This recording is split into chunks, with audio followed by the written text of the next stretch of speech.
Next up, we had John Cena's music hit, and I gotta say, it was so strange to have Cena um, at this point on the card, second out. It was really, really bizarre to see, but that's what we got.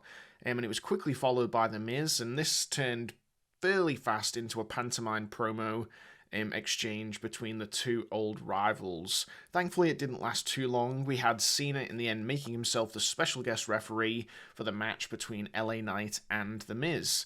Now, what I thought was so strange about it really was how it was structured. I felt like that promo was structured to get heat on The Miz, but what it should have been doing is focusing on getting a shine on LA Knight. Knight's best feature to me is that his promo, and really seeing that here and him getting some promo time, I feel like would have been helpful, rather than The Miz and John having that exchange. I thought the commentary was pretty interesting here as well because they were playing on the idea that Knight is this journeyman of the business, and they talked about the Pittsburgh crowd being able to appreciate him working in lumber yards while he was trying to make those independent dates, and all of that is true, but it's not what got him over.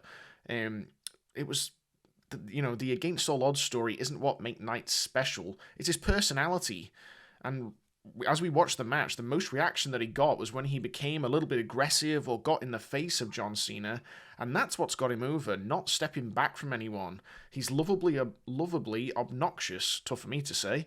It's not the tireless worker that people fell in love with. It's that personality. So seeing that shine a little bit more here would have helped, I feel like. And I gotta say, this one went long. The air went out of it as it went on. It was fairly slow paced.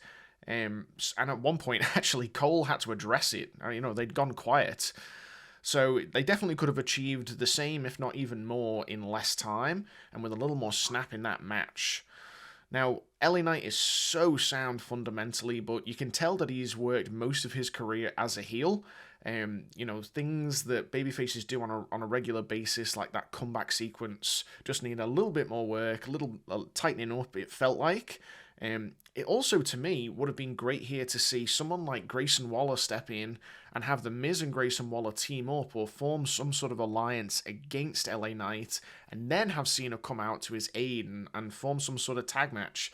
That would have gotten Knight the Cena rub, I think, and helped establish Waller at the same time with another Cena interaction. You know what? Even having Knight go for the US title against Theory would have worked at this point, and because of Theory and that championship both needing a lift, Knight would have been better fit than what they're currently doing with Rey Mysterio. So I feel like they had plenty of options here. I see what they were trying to do with The Miz, and obviously they've involved John Cena where they could, but the match didn't do a lot for me, unfortunately. It was quite slow. LA Knight got the win in the end, but I'm not sure that it did a whole lot for him, and it felt to me as though there could have been a lot more done. But obviously, let me know in the comments what you thought. I love hearing from you guys.